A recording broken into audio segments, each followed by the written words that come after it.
Good morning आप सभी को। कैसे हैं आप लोग? आशा करते हैं कि आप लोग अच्छे होंगे, मस्त होंगे और ज़बरदस्त होंगे। तो देखिए ये आप लोग का जो सेशन चल रहा है एनटीपीसी के लिए चल रहा है, और ये जो 20 क्वेश्चंस का सेशन है ये फुली प्रीवियस ईयर क्वेश्चन है, एनटीपीसी का पूछा हुआ क्वेश्चन है। तो देखिए यहाँ से स्टार्ट करते हैं क्वेश्चन नंबर 1 पे। क्वेश्चन नंबर 1 आपका कह रहा है कि पाइप ए किसी टंकी को 50% भाग को 4 घंटे में भर सकता है, और बी जो है उसी टंकी को 12 घंटे में भर सकता है। यदि दोनों पाइपों को एक साथ खोल दिया जाए तो खाली टंकी कितने देर में भर जाएगा? तो देखिए ए जो है 50% भाग को कितना देर में भर रहा है बाबू? कहोगे कि 4 घंटा में, तो 100% को कितना देर में भरेगा? तो 8 घंटा में भरेगा। तो यहां से हम लिखेंगे कि ए जो है 8 घंटा में भर रहा है, और बी जो है टंकी को कितना देर में भर रहा है? 12 घंटे में भर रहा है। तो सबसे पहला काम मेरा होगा टोटल कैपेसिटी निकालना, और टोटल कैपेसिटी निकालने के लिए हम आपको बताया दोनों का एलसीएम लेंगे, 8 का और 12 का। तो 8 का और 12 का आपका एलसीएम हो जाएगा 24। तो 24 यूनिट जो है हम टोटल कैपेसिटी मान लेते हैं टंकी का आपका हो गया। क्लियर है? अब बताइए कि 24 यूनिट है टंकी का कैपेसिटी, और ए जो है 8 घंटा में भर रहा है, यानी कि पर घंटा कितना भरता होगा? 24/8 यानी कि 3 यूनिट भरता होगा पर घंटा। और उसी तरह से बी जो है 24 यूनिट टंकी को 12 घंटा में भर रहा है, यानी 1 घंटा में 2 यूनिट भर रहा होगा। तो 1 घंटा में जो जितना यूनिट भरेगा उसी को हम इफिशियंसी बोलेंगे, यानी कि ए का इफिशियंसी आपका हो गया 3, और यहाँ पे बी का इफिशियंसी कितना हो गया? 2 हो गया।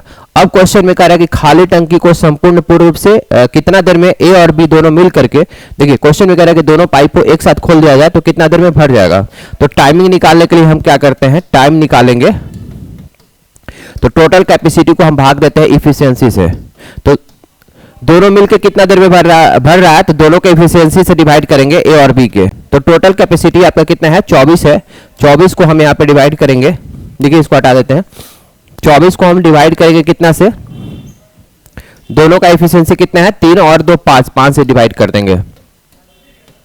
तो आपका हो जाएगा कितना? 5 के 20, 4 मर्थ में कटेगा, तो यहाँ पे 4/5, यहाँ पे ये घंटा में आ गया। यही आपका आंसर होगा। 4 से ही 4/5 घंटा। लेकिन यहाँ पे देखिए 4 घंटा मिनट में चेंज किया है, तो हम क्या करेंगे कि 4 को इसी तरह से छोड़ देंगे, ये आपका घंटा हो गया। और 4/5 घंटा है, इसको मिनट में चेंज करने के लिए हम क्या करेंगे कि 60 से मल्टीप्लाई करेंगे। तो 60 से मल्टीप्लाई कीजिएगा तो 12×5 = 60, 12 मिनट में, 12 चौके कितना हो जाएगा? 48 हो जाएगा। तो आपका हो जाएगा 4 घंटा 48 मिनट। आपका ऑप्शन नंबर डी इसका राइट आंसर होगा। इसको नोट कीजिए आप लोग।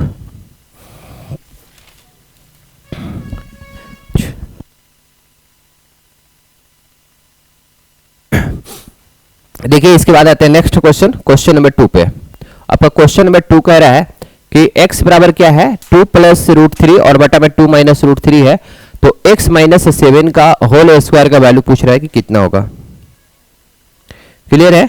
तो हम क्या करेंगे यहाँ पे कि क्वेश्चन में दिया हुआ है x = 2 + √3, और नीचे में कितना दिया है? 2 - √3। देखिए बहुत इजी क्वेश्चन है। सबसे पहले तो इसको करेंगे रेशनलाइजेशन करेंगे, परिमेयकरण जिसको बोलते हैं, कि हर में डिनोमिनेटर में आपका रूट में वैल्यू नहीं होना चाहिए। तो इसको रेशनलाइजेशन करने के लिए, परिमेयकरण करने के लिए हम क्या करेंगे कि नीचे और ऊपर दोनों में क्या मल्टीप्लाई करेंगे? 2 + √3 से मल्टीप्लाई करेंगे। तो 2 + √3 से नीचे और ऊपर अंश और हर में मल्टीप्लाई कर दिए। देखिए एक चीज और आपको बताया था कि अगर 2 को a मान लेते हैं और √3 को b मान लेते हैं, तो यहाँ पे a + b है और यहाँ पे a - b है। तो a + b, a - b का फॉर्मूला क्या होता है बाबू? a² - b², यानी कि 4a² - √3 का स्क्वायर कीजिएगा तो 4 - 3 यहाँ पे नीचे में 1 होगा। क्लियर है यहाँ पे? और यहाँ पे हो जाएगा a + b हो गया और a + b, तो a + b का होल स्क्वायर। और आपको पता है कि a + b का होल स्क्वायर का फॉर्मूला क्या होता है बाबू? a² + b² plus 2ab। तो a² कीजिएगा तो 2 का स्क्वायर कितना हो जाएगा? 4 हो जाएगा, और √3 का स्क्वायर कीजिएगा तो 3 हो जाएगा, और प्लस 2ab होता है, तो 2 दूनी के 4 √3 हो जाएगा। यहाँ पे यहाँ तक तो समझ में आ रहा है? ये आपका x का वैल्यू आ गया कितना? x बराबर कितना हो गया? 4 और 3 7, 7 + 4 3। आपका क्वेश्चन में पूछ रहा है कि x - 7 का होल स्क्वायर का क्या होगा वैल्यू? तो 7 को जब इधर हम ला देंगे तो x - 7 का होल स्क्वायर बराबर क्या करेंगे? जब इधर स्क्वायर किए तो इधर भी स्क्वायर करेंगे, तो कितना हो जाएगा? 4√3 का स्क्वायर। तो 4 का स्क्वायर कीजिएगा तो 16, और √3 का स्क्वायर कीजिएगा तो 3, 16 3 कितना हो जाएगा? 48 हो जाएगा। तो आपका यहाँ पे आंसर कितना हो जाएगा बाबू? 48। ऑप्शन नंबर ए जो होगा इसका राइट आंसर होगा।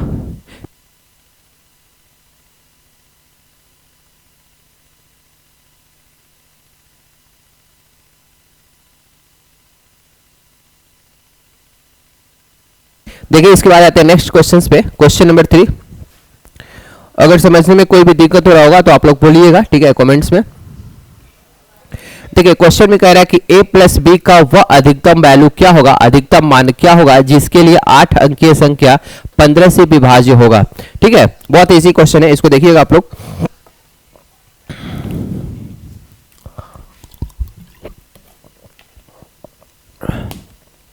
देखिए संख्या क्या है आपका 4523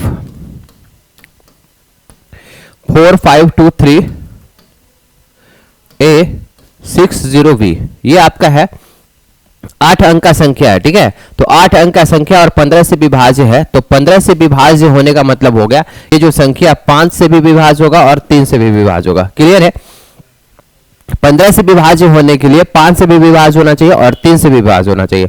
और क्वेश्चन में कह रहा है कि ए और बी का मैक्सिमम वैल्यू क्या होगा, मिनिमम वैल्यू नहीं पूछ रहा है।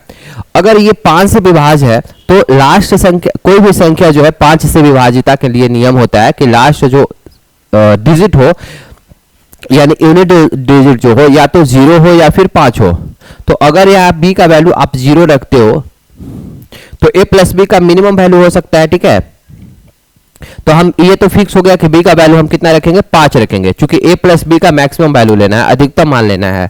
क्लियर है, अब देखिए और 3 से विभाजिता का नियम है कि आपका डिजिटल सम जो है, यानी कि डिजिट का जो सम है वो जो आएगा वो 3 से विभाजित होना चाहिए। तो 3 से विभाजित है, देखिए 4 5 9 और 2 11, 11 3 14 और 6 16, 5 4 9 हो गया, 9 2 11, 11 3 14 और 14 6 कितना 20, तो हो गया 20 प्लस ए प्लस बी। तो ये जो संख्या होना चाहिए वो 3 से विभाजित होना चाहिए, जिसमें तो हम b को हम तो 5 ऑलरेडी मान लिए, तो कितना हो गया 25। तो मैक्सिमम होने के लिए a का वैल्यू हम ले लेते हैं 8, 25 और 8 आपका हो जाएगा 33, और 33 जो होगा वो 3 से डिवाइड हो जाएगा। ठीक है, 11 मंथ में, यानी कि a का वैल्यू हम ले लेते हैं 8 और b का वैल्यू कितना लेते हैं 5। 8 और 5 कितना हो जाएगा बाबू, 13 हो जाएगा, यानी ऑप्शन नंबर बी इसका राइट आंसर होगा। इसको नोट कीजिएगा।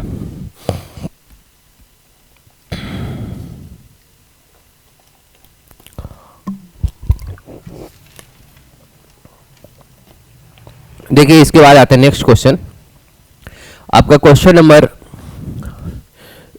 4 पे। क्वेश्चन नंबर 4 कहता है कि दी गई भिन्न में कौन सा भिन्न 1/2 से कम है।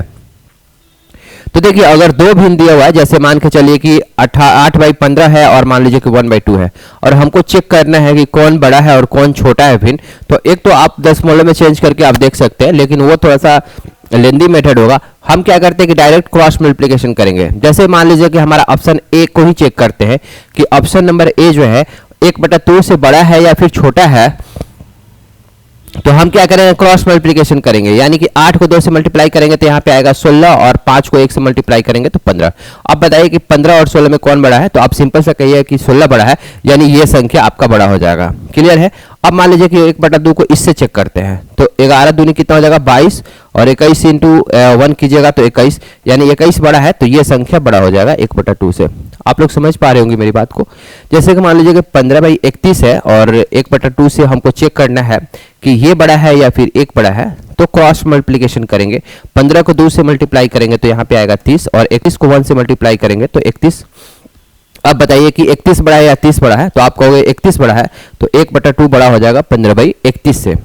तो इस तरह से आपका आंसर कौन सा होगा, ऑप्शन नंबर सी, चूंकि क्वेश्चन में पूछ रहा है कि 1/2 से कौन सा संख्या जो है, कौन सा भिन्न जो है छोटा है, तो 15/31 जो है 1/2 से छोटा है, आपका ये आंसर होगा।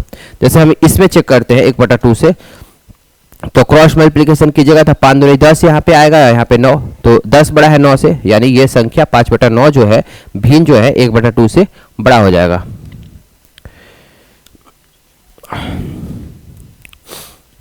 देखिए इसके बाद आते हैं क्वेश्चन नंबर 5 पे। क्वेश्चन नंबर 5 जो है ये ज्योमेट्री का क्वेश्चन है, और क्वेश्चन में कह रहा है कि PQRS केंद्र O वाले एक वृत्त के स्थित एक चक्रीय चतुर्भुज है, और एंगल PQR और PSR एक का अनुपात 11:7 है। यदि PQ बराबर QR है तो एंगल OPQ का ज्ञात कीजिए। देखिए ये सर्किल है, और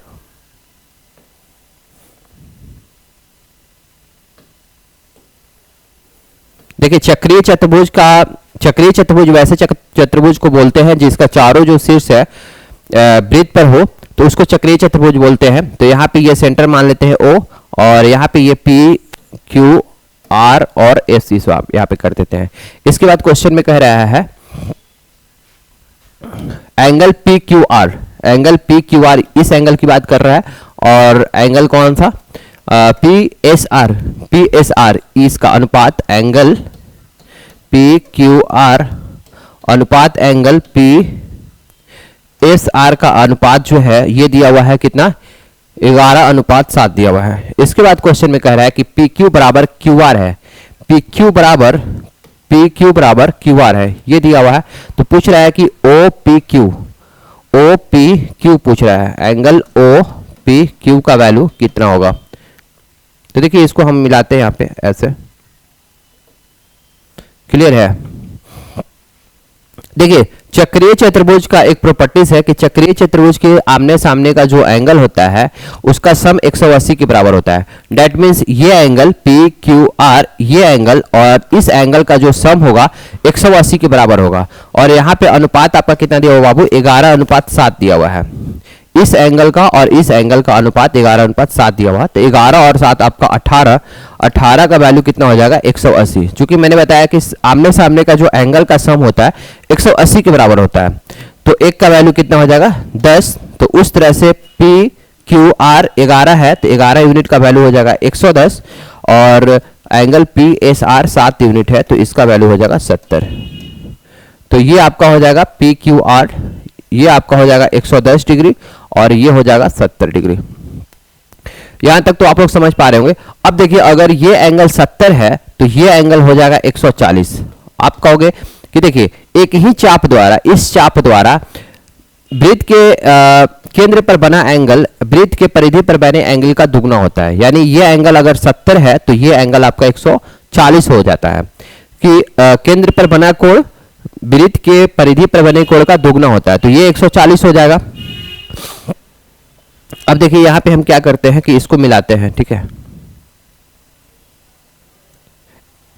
P से R को मिला दिए तो ये साइड और ये साइड बराबर है, क्योंकि ये जो है रेडियस है PO और OR जो है रेडियस है, क्लियर है। और देखिए ट्रायंगल OPR की बात करते हैं। OPR में आप देखिएगा कि ये साइड और ये साइड बराबर है, तो इसके आमने सामने का एंगल जो भी होगा बराबर होगा, यानी ये एंगल और ये एंगल बराबर होगा। और ये एंगल 140 है तो इस एंगल का वैल्यू कितना हो जाएगा, तो आप कहोगे कि 180 माइनस 140/2 यानी कि 20 डिग्री होगा। देखिए हम एक बार फिर से हम रिपीट करते हैं कि अगर ट्रायंगल OPR की बात करते हैं तो OPR में तीनों एंगल का वैल्यू कितना हो जाएगा, तीनों एंगल का सम 180 के बराबर होगा, जिसमें से ये एंगल 140 है तो इस एंगल और इस एंगल का सम कितना हो जाएगा 180 माइनस 40 यानी 40 डिग्री। और ये एंगल बराबर है तो ये 20 हो जाएगा, तो ये भी 20 हो जाएगा, ठीक है। अब आते हैं इस ट्रायंगल में, ट्रायंगल PQR में ये साइड और ये साइड बराबर है तो इसके सामने ये एंगल और इसके सामने ये एंगल बराबर होगा, ये थीटा होगा तो ये भी थीटा होगा। अच्छा, ट्रायंगल के तीनों एंगल का सम 180 के बराबर होता है, तो जिसमें से ये 110 हो गया तो ये एंगल और इस एंगल का सम कितना हो जाएगा 70 हो जाएगा। और जब ये दोनों बराबर है तो ये 35 डिग्री होगा तो ये भी 35 डिग्री हो गया, क्लियर। और आपसे पूछ रहा था कौन सा एंगल OPQ। तो OPQ बराबर क्या होगा 20 + 35 यानी कि 20 + 35 कितना हो जाएगा बाबू 55 डिग्री। अब क्या आंसर कौन सा हो जाएगा, ऑप्शन नंबर C इसका राइट आंसर होगा। इसको नोट कीजिए आप लोग।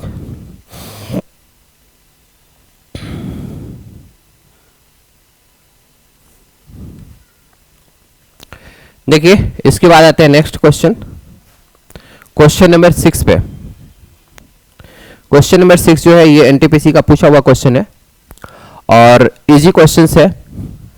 81 के पावर आपका कितना है 0.16 दिया हुआ है और ये दिया हुआ है 3 के पावर कितना 0.36 का वैल्यू कितना होगा। तो 81 को आप क्या लिख सकते हैं 3 के पावर कितना लिखिएगा 3 के पावर 4 लिखिएगा और इंटू कितना है पहले से 0.16 है और इंटू यहाँ पे क्या हो जाएगा 3 के पावर 0.36। क्लियर है, यहाँ पॉइंट्स है।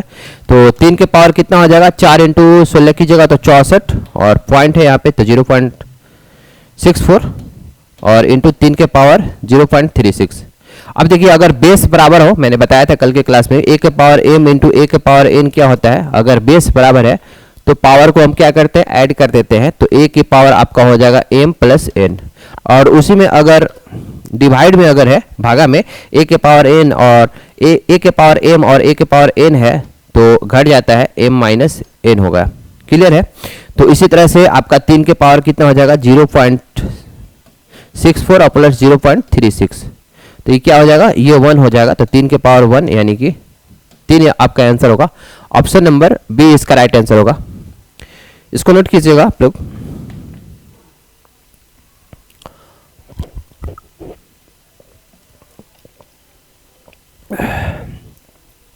देखिए इसके बाद आते हैं नेक्स्ट क्वेश्चन, क्वेश्चन नंबर 7 पे।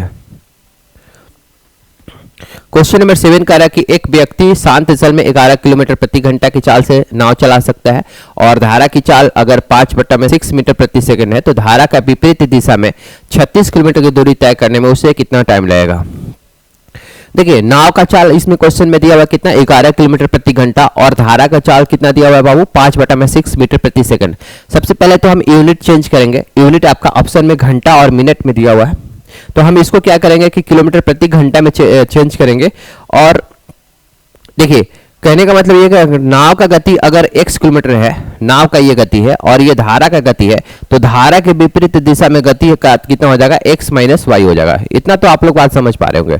तो क्वेश्चन में नाव का गति दिया हुआ है, नाव का गति कितना दिया हुआ है, नाव का गति आपका दिया हुआ है 11 किलोमीटर प्रति घंटा, और आपका धारा का जो है गति दिया हुआ है कितना, 5/6 मीटर प्रति सेकंड। तो मीटर प्रति सेकंड को किलोमीटर प्रति घंटा में चेंज करेंगे तो कितना से मल्टीप्लाई करोगे, 18/5 से। तो यहाँ पे 5 से 5 कट गया, 36 18 यानी 3 किलोमीटर प्रति घंटा आपका आ गया। तो कह रहा है कि धारा के विपरीत दिशा में 36 किलोमीटर की दूरी तय करने में कितना टाइम लगेगा। तो टाइम निकालने के लिए हम क्या करते हैं, डिस्टेंस बाई वेलोसिटी या फिर स्पीड करते हैं। तो डिस्टेंस आपका कितना है, 36 है, और धारा के विपरीत चाल कितना होगा, नाव की गति माइनस धारा की गति, और धारा के साथ अगर जाता तो दोनों को ऐड कर देते। तो 8 - 3 कीजिएगा, तो 11 - 3 कीजिएगा तो आपका 8, तो कितना हो जाएगा, ये आपका घंटा में आएगा आंसर 36/8। तो 8×32 4 घंटा और 1/2 घंटा हुआ। ठीक है, तो इसको मिनट में चेंज कीजिएगा तो क्या हो जाएगा, 4 घंटा 30 मिनट। क्लियर है। तो आप इसका आंसर कौन सा होगा, ऑप्शन नंबर ए। इसको नोट कीजिए आप लोग।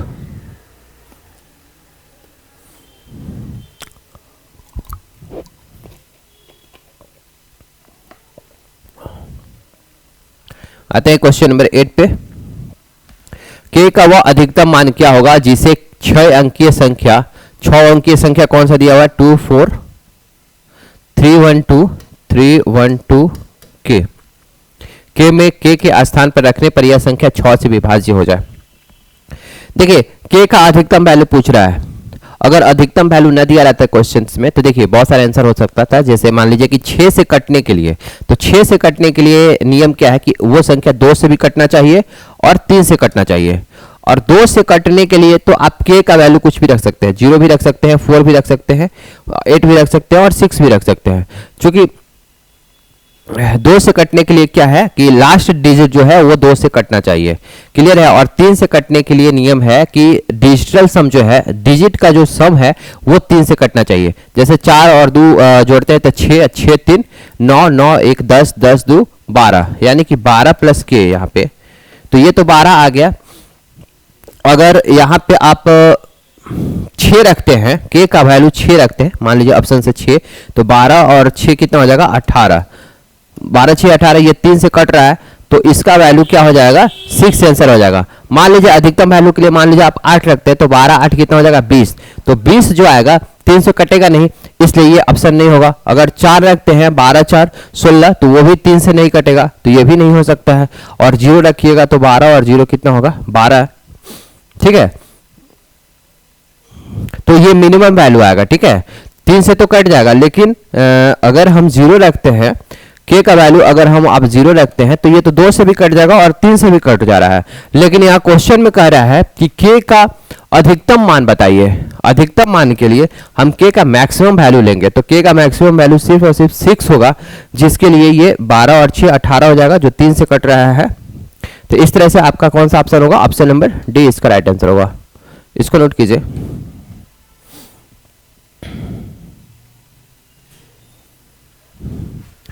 देखिए इसके बाद आते हैं क्वेश्चन नंबर 9 पे। क्वेश्चन नंबर 9 आपका क्या है, ये सारे जो क्वेश्चन है एनटीपीसी का पूछा हुआ क्वेश्चन है और सारे इंपॉर्टेंट है आने वाले एग्जाम के लिए। कह रहा है 3 सेंटीमीटर त्रिज्या वाले अर्धगोला का आयतन कितना होगा।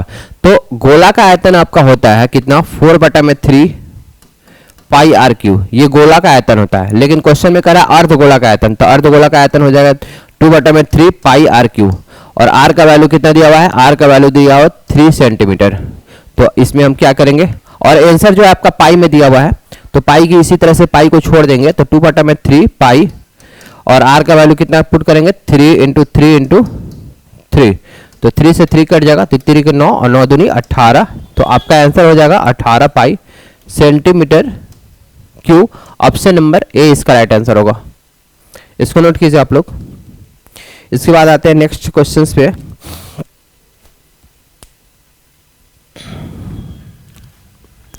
देखिए आपका अगला क्वेश्चन जो है क्वेश्चन नंबर 10, ये ट्रिगोमेट्री का क्वेश्चन है और बहुत अच्छा क्वेश्चन है। ये क्वेश्चन भी एनटीपीसी का पूछा हुआ क्वेश्चन है। क्वेश्चन कह रहा है कि 1/1 plus tan theta, 1 plus tan theta, और plus 1/1 minus tan theta, 1 minus tan theta का वैल्यू कितना दिया हुआ है, 4 दिया हुआ है। तो कह रहा है क्वेश्चन में कि cosec square theta plus sec square theta का वैल्यू कितना होगा। कॉसेक स्क्वायर थीटा माइनस नहीं प्लस सेक स्क्वायर थीटा का वैल्यू कितना होगा। तो हम क्या करते हैं, इसको मेथड से भी बना सकते हैं, मेथड से ही इजी है। तो देखिए यहाँ पे एलसीएम लेंगे तो कितना हो जाएगा, a + b a - b है, तो a² - b² दोनों को मल्टीप्लाई कर देते हैं, यानी कि एलसीएम इसका हो जाएगा 1 + tan थीटा और 1 - tan थीटा। तो यहाँ पे हो जाएगा 1 - tan थीटा और 1 + tan थीटा बराबर 4 हो गया। देखिए tan थीटा से tan थीटा कट जाएगा, चूंकि ये प्लस है और ये माइनस है, और 1 1 हो जाएगा 2, और यहाँ पे हो जाएगा a + b है और a - b है, तो आपका हो जाएगा a² - b², यानी आपका कितना हो जाएगा 1 - tan² थीटा = 4। अब क्या करते हैं, क्रॉस मल्टीप्लिकेशन करते हैं। तो क्रॉस मल्टीप्लिकेशन की जगह इसको 2 से काट दीजिए, तो यहाँ पे हो जाएगा 2, तो 1 = क्या हो जाएगा 2 - 2 tan² थीटा।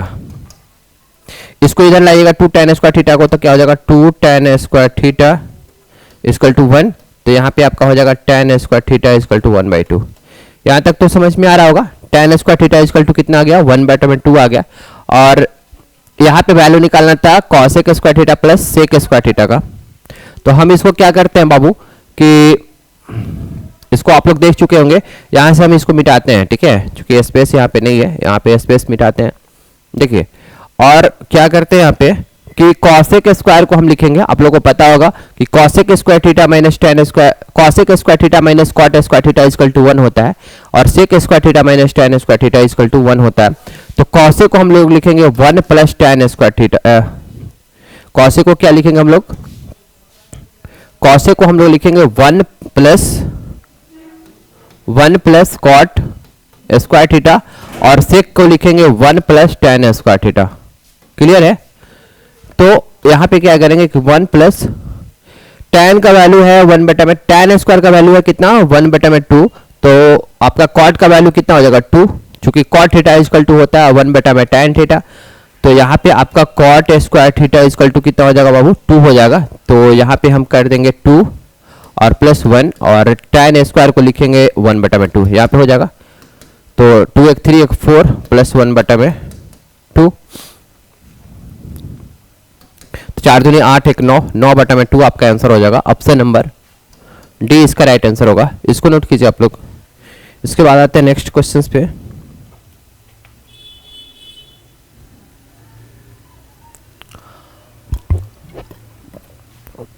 देखिए आप लोग समझ पाए होंगे इस क्वेश्चंस को। इसके बाद आते हैं नेक्स्ट क्वेश्चन, क्वेश्चन नंबर 11 पे। क्वेश्चन नंबर 11 कह रहा है कि एक व्यक्ति किसी निश्चित दूरी को एक निश्चित चाल से तय करता है। यदि वो अपनी चाल में 30% की वृद्धि करता है तो उसे उसी दूरी तय करने में 15 मिनट कम समय लगता है। तो कह रहा है कि अपनी मूल्य चाल से चलते हुए उस दूरी को तय करने में उसके द्वारा लिया गया समय ज्ञात कीजिए। तो देखिए 30% का वैल्यू, 30% ये परसेंटेज में दिया हुआ है, तो फ्रैक्शन में कितना हो जाएगा 30/100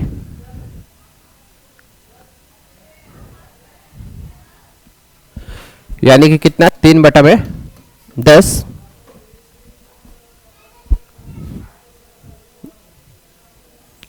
ठीक है।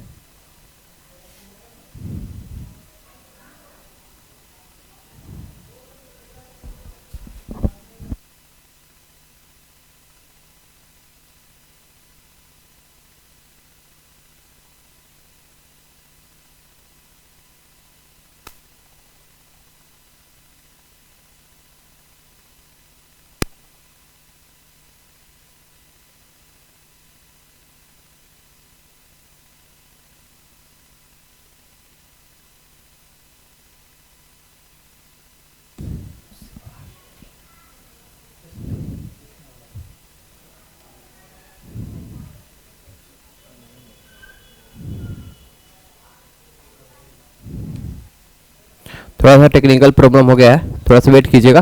देखिए क्वेश्चन नंबर कितना था आपका,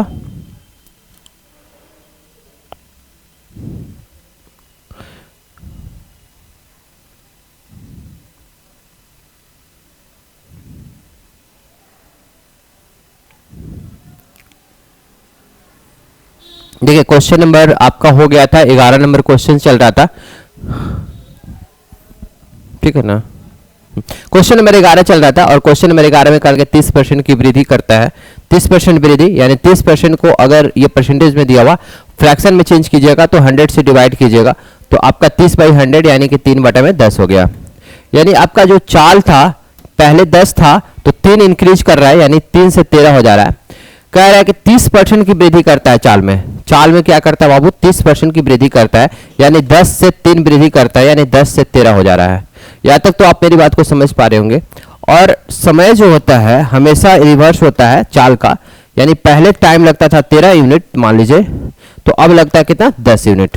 यहाँ तक तो समझ पा रहे होंगे। चाल जो है 30% इंक्रीज कर रहा है यानी पहले 10 से 3 इंक्रीज यानी 13 हो जा रहा है। तो टाइम जो है 6 फिक्स है कि घटेगा, तो यानी कि पहले टाइम लगता था 13 यूनिट तो अब लगेगा 10 यूनिट यानी कम लग रहा है। तो कितना कम लग रहा है 3 यूनिट। और 3 यूनिट का वैल्यू क्वेश्चन में दिया हुआ है। क्वेश्चन में कह रहा है कि टाइम जो है दूरी का मूल चाल 15 मिनट कम लग रहा है। तो 3 यूनिट का वैल्यू कितना हो जाएगा 15 मिनट। तो 1 यूनिट का वैल्यू कितना हो जाएगा बाबू, 1 यूनिट का वैल्यू हो गया 5 मिनट। तो क्वेश्चन में पूछ रहा है कि अपनी मूल चाल से चलते हुए उस दूरी को तय करने में उसके द्वारा लिया गया समय ज्ञात कीजिए। यानी समय कितना लग रहा था पहले, मूल्य समय यानी ओरिजिनल टाइम कितना लग रहा था 13 यूनिट। तो 13 यूनिट का वैल्यू कितना हो जाएगा 13 × 5 यानी कि 65 मिनट। यही आपका आंसर होगा 65 मिनट। 65 मिनट कहने का मतलब कि 1 घंटा 60 मिनट में 1 घंटा होता है, 1 घंटा 5 मिनट यानी ऑप्शन नंबर डी इसका राइट आंसर होगा। आप लोग इसको नोट कीजिएगा।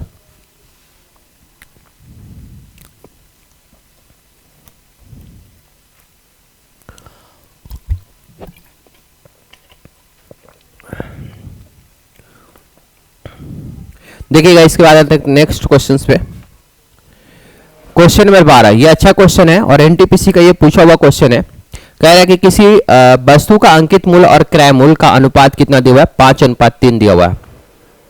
अंकित मूल्य यानी मार्क्स प्राइस एमपी और क्रय मूल्य यानी सीपी मान लेते हैं। इसका अनुपात कितना दिया हुआ है, अनुपात दिया हुआ है आपका 5:3।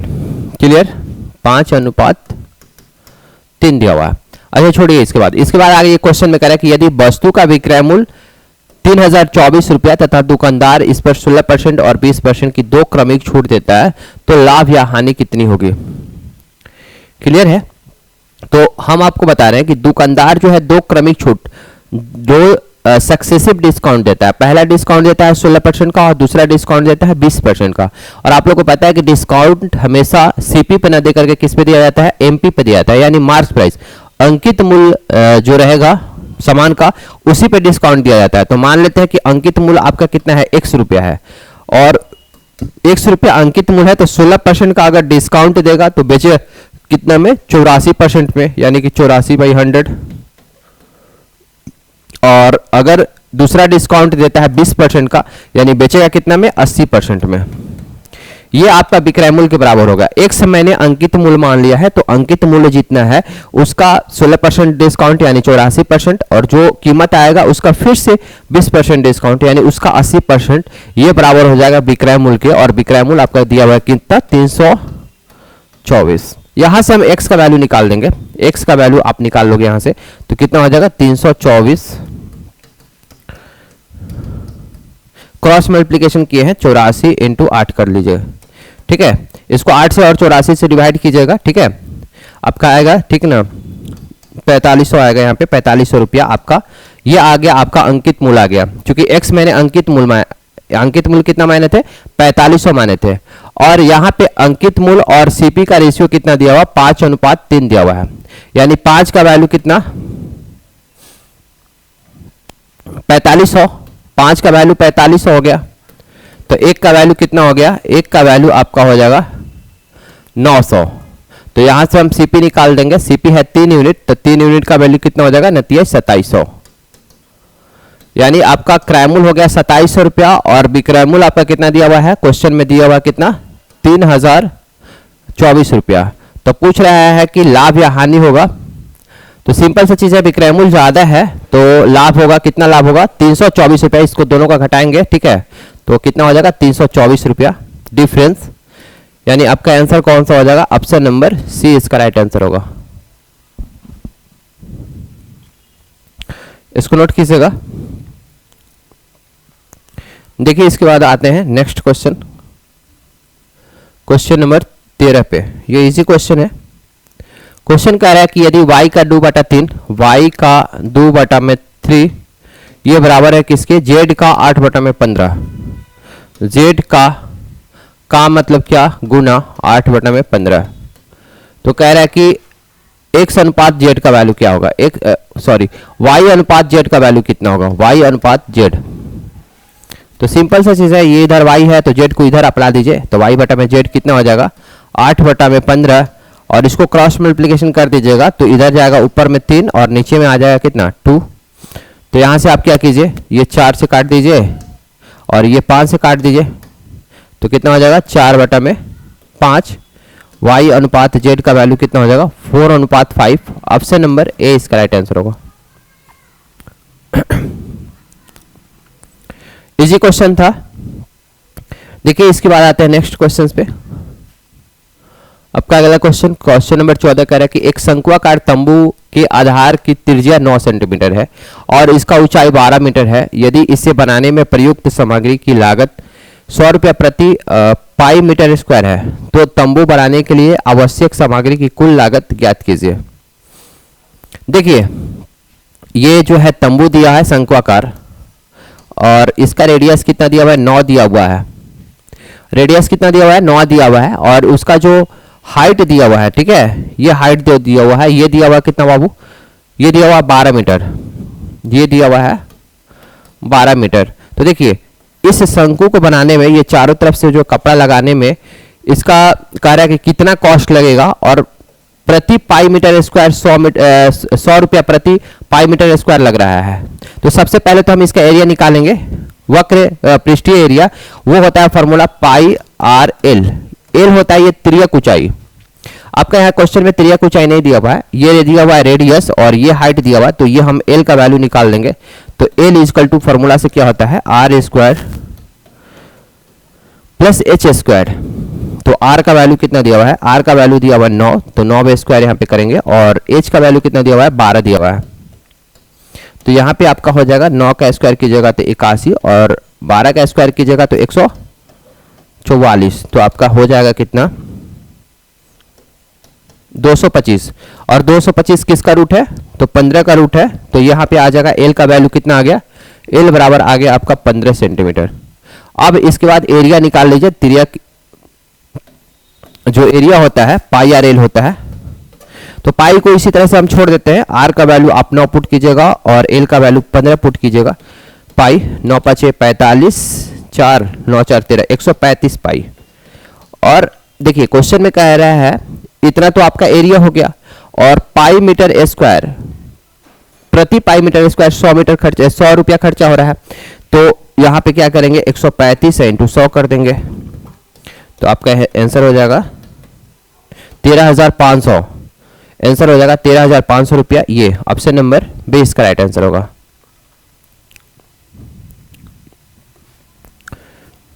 देखिए इसके बाद आता है नेक्स्ट क्वेश्चन, इसको नोट कर लीजिए। क्वेश्चन नंबर 15 पे, क्वेश्चन नंबर 15 कह रहा है कि एक निश्चित वार्षिक साधारण ब्याज की दर से निवेशित एक धनराशि 10 वर्षों में 75% की वृद्धि होती है, और समान वार्षिक साधारण ब्याज की दर पर समान धनराशि 6 वर्षों में कितने प्रतिशत की वृद्धि होगी? देखिएगा अच्छे क्वेश्चन है।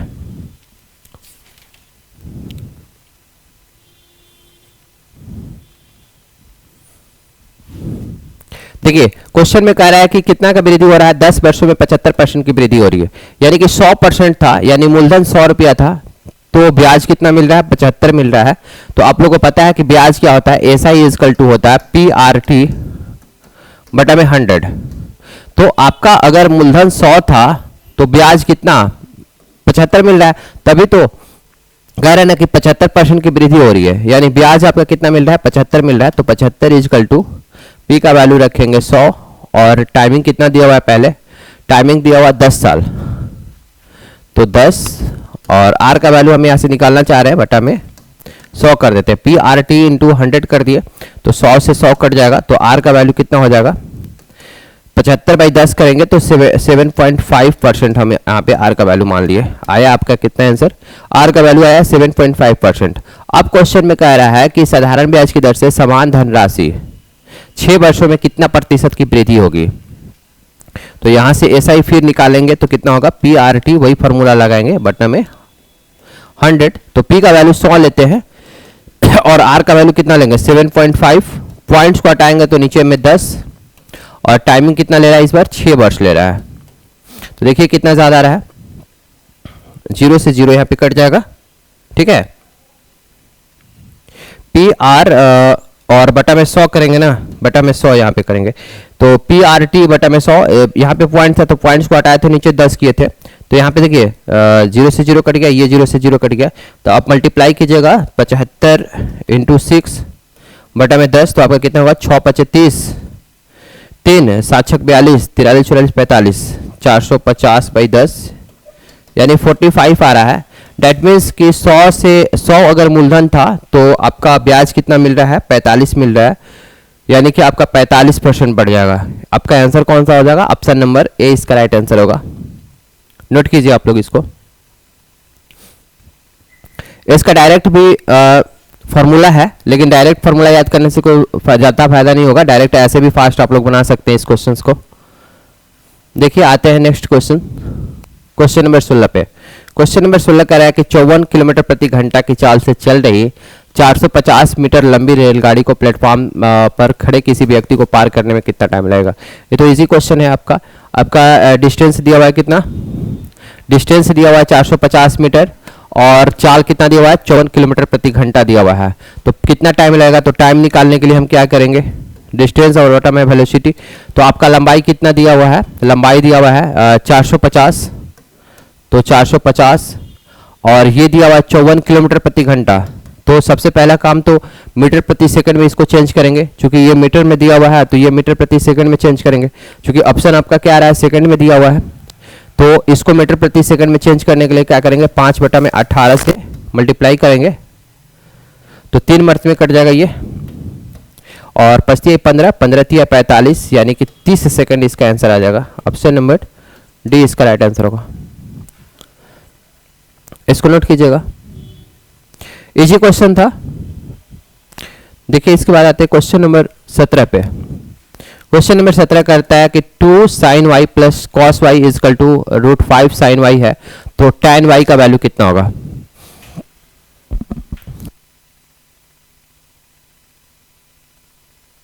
देखिए क्वेश्चन कह रहा है कि 2 sin y प्लस कितना दिया हुआ है, cos y दिया हुआ है, cos y is equal to कितना दिया हुआ है, √5 sin y।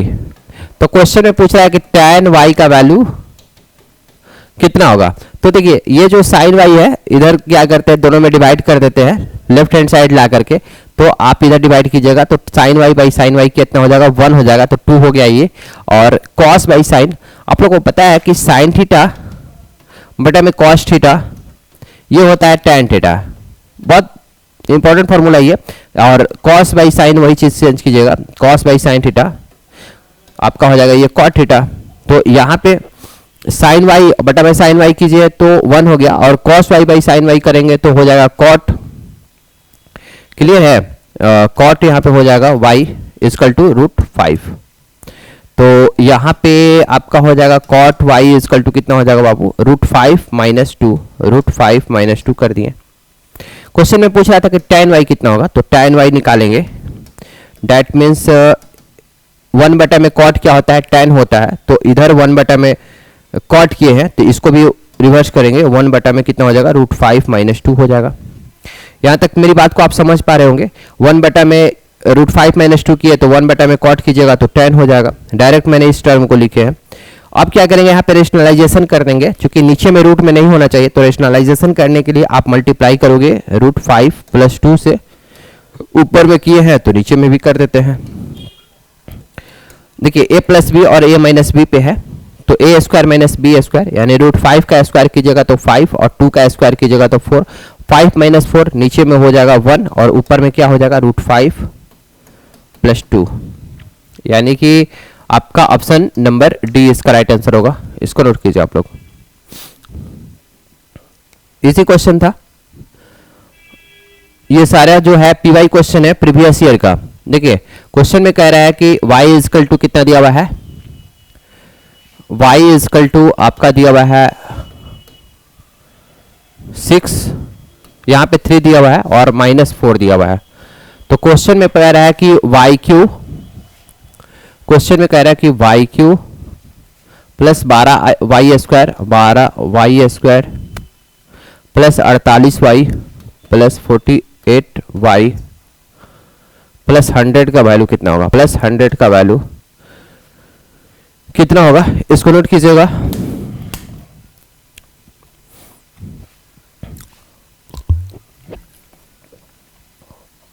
देखिए ये आपका क्या है कि y इजकल टू कितना दिया हुआ है, तो इसको 4 को इधर करते हैं तो y + 4 इजकल टू कितना हो जाएगा,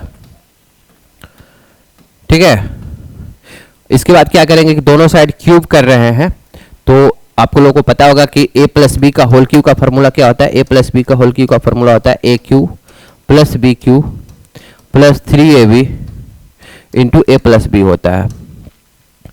तो इधर क्यूब कीजिएगा तो इधर तो आ जाएगा 6 आ जाएगा, और इधर आपका हो जाएगा aq यानी yq + bq यानी 4q का क्यूब कीजिएगा तो 64, aq + bq हो गया, प्लस 3ab होता है, 3 a की जगह पे y और b की जगह पे 4, 3ab इंटू a + b होता है तो y + 4 हो गया और बटा बराबर हो जाएगा 6।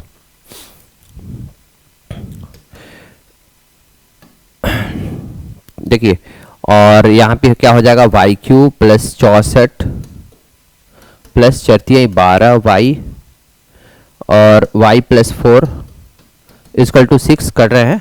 अब इसको मल्टीप्लाई कर देते हैं दोनों टर्म में से 12y को, तो कितना हो जाएगा, y³ + 64 प्लस 12y² प्लस 12 चौके 48y इक्वल टू 6। देखिए यहाँ पे तो मैच कर रहा है, y³ आ गया और यहाँ पे 12y² 48y, ठीक है, और प्लस 100 आ रहा है, ठीक है। तो 100 आ रहा है, इधर आपका 64 है, तो हम क्या करते हैं कि इसमें ऐड कर रहे हैं, हम क्या करते हैं यहाँ पे देखिए यहाँ पे बराबर में 6 था आपका, याद रखिएगा यहाँ पे 6 था, तो हम 36 अगर ऐड कर देते हैं तो 64 और 36 100 हो जाएगा, चूंकि 100 यहाँ पे क्वेश्चन में पूछ रहा है, प्लस 100 आ रहा है, तो 36 इधर ऐड किए हैं, तो 36 यहाँ पे भी ऐड कर देते हैं। तो आपका कितना हो जाएगा, ये आपका हो जाएगा y cube plus 12y² plus 48, sorry 48 नहीं 48y प्लस 100 इक्वल टू कितना हो जाएगा 36 और 6 आपका हो जाएगा कितना 42। आपका आंसर हो जाएगा ऑप्शन नंबर बी, इसका राइट आंसर होगा 42 आएगा इसका आंसर। दोनों साइड क्या किए हैं 36 ऐड किए हुए हैं, चूंकि क्वेश्चन में प्लस 100 आ रहा था यहाँ पे, तो दोनों साइड 36 ऐड किए, तो 36 और 6 42 आपका आंसर हो जाएगा, ऑप्शन नंबर बी इसका राइट आंसर होगा। आते हैं नेक्स्ट क्वेश्चन पे, क्वेश्चन नंबर 19 पे। देखिए क्वेश्चन नंबर 19 कह रहा है कि 16, 25, 13 और 26 और 15 का औसत अगर k है तो वैल्यू पूछ रहा है 2k प्लस 11 का वैल्यू कितना होगा। देखिए औसत निकालना है, 16 है, 25 है और 13 है, 26 है और 15 है। तो औसत निकालने के लिए हम क्या करते हैं कि सबको ऐड कर देते हैं और जितनी संख्या है 1 2 3 4 5 तो 5 से डिवाइड कर देंगे। यही आपका k का वैल्यू होगा। औसत निकालने के लिए एक और मेथड है डेविएशन मेथड, जो कि जब हम बेसिक से बताएंगे टॉपिक वाइज क्वेश्चंस, तो उसमें हम डेविएशन मेथड आपको बताएंगे, जो इजी वे में निकाल लेते हैं कि कैसे हम डेविएशन मेथड से औसत निकालते हैं। फिलहाल हम आपको बताते हैं कि औसत निकालने के लिए क्या करते हैं कि सारे संख्याओं को ऊपर में जोड़ते हैं, डैट मीन्स सम निकालेंगे और नीचे में जितनी संख्या है यानी नंबर से डिवाइड कर देते हैं। तो ऊपर में सबको ऐड कीजिएगा 16, 25, 13, 26 और 5 को, तो ये 95 आएगा। 95 को 5 से डिवाइड कर देंगे यानी 19, यानी औसत आप आ गया क्या 19। तो क्वेश्चन में पूछ रहा है कि 2k प्लस 11 का वैल्यू कितना होगा, तो 19 इंटू 2, 2 इंटू 19 प्लस 11, तो 9 दूनी 18, 8 हाथ में लगा 1 2 1 3 38 प्लस 11 कितना हो जाएगा बाबू, ये हो गया 49 और 49 का रूट कितना हो जाएगा 7 से 49, यानी ऑप्शन नंबर डी इसका राइट आंसर होगा। देखिए इसके बाद आते हैं लास्ट क्वेश्चन, क्वेश्चन नंबर 20 पे। कह रहा है कि एक पुरुष किसी काम को 20 दिनों में कर सकता है और एक महिला उसी काम को 30 दिनों में पूरा कर सकता है, तो 12 पुरुष और 3 महिला उसी काम को कितने दिन में पूरा करेंगे। तो देखिए आपका कितना है क्वेश्चन में 20 दिन में पूरा करता है एक पुरुष, क्वेश्चन में एक पुरुष दिया हुआ और एक महिला दिया हुआ है, तो एक पुरुष का अगर इफिशिएंसी m है तो 20 दिन में टोटल वर्क हो जाएगा 20 m, ये बराबर कर देंगे कितना, एक महिला जो है 30 दिन में पूरा करती है, तो एक महिला का इफिशिएंसी अगर W है तो 30 दिन में पूरा करती है, तो ये टोटल वर्क हो गया। Total work equal to total work, इस तरह का क्वेश्चन हम पहले भी आपको डिस्कस किए हुए हैं। तो यहाँ पे हम m/W का रेशियो निकाल लेंगे, तो हो जाएगा 3/2। इसके बाद मेरा काम होता है टोटल वर्क निकालना, तो टोटल वर्क के लिए क्या करते हैं, m का वैल्यू या तो इसमें रखेंगे या फिर W का वैल्यू इसमें रख देंगे। तो m का वैल्यू हम इसी में रखते हैं, तो m का वैल्यू कितना रखेंगे 3 रखेंगे, तो 3 इंटू 20 आपका हो जाएगा, यानी कि 60 आपका यूनिट हो गया टोटल वर्क। इसके बाद क्वेश्चन में पूछ रहा है कि टाइम कितना लगेगा। टाइम के लिए 2 पुरुष और 3 महिला उस काम को पूरा करती है, तो 2 पुरुष 2 मैन और 3 महिला। तो टाइम निकालने के लिए आपको बार बार बता रहे हैं कि टाइम निकालने के लिए हम क्या करते हैं, टोटल वर्क को डिवाइड करते हैं, टोटल वर्क को इफिशियंसी से डिवाइड करते हैं। किसके इफिशियंसी से, 2 आदमी और 3 महिला की इफिशियंसी से डिवाइड करेंगे। तो टोटल वर्क तो मैंने यहाँ पे निकालना बताया कि 60 को डिवाइड करेंगे किससे बाबू, 2 मैन, एम के जगह पे 3 रखेंगे, ठीक है, 2 मैन है और 3 ओमैन है, तो एम के जगह पे 3 रखेंगे, तो 3 दूनी 6 और W की जगह पे 2 रखेंगे तो 6 कितना हो जाएगा 12, यानी कि 12 से डिवाइड कर देंगे, तो ये आपका आंसर आ जाएगा 5, यानी ऑप्शन नंबर सी इसका राइट आंसर होगा। तो ये आपका 20 क्वेश्चंस का सेशन यहाँ पे पूरा होता है, और ये सारे क्वेश्चन मैं बार बार बोल रहा हूँ कि एनटीपीसी का पूछा हुआ प्रीवियस क्वेश्चन है और सारे क्वेश्चंस इंपॉर्टेंट है, और जितना क्वेश्चंस का हम सिलेक्शन किए हुए हैं इस हिसाब से किए हुए हैं कि आगामी आने वाले एग्जाम के लिए बहुत ज़्यादा इंपॉर्टेंट है। तो इसलिए आप इसको सेशन को जरूर कीजिए, और आप लोग को अगर ये क्लास अच्छा लगा होगा तो लाइक बटन जरूर दबाइएगा और कमेंट्स कीजिएगा, ठीक है। तो आज के लिए इतना ही, फिर मिलते हैं आप लोग से अगले क्लास में।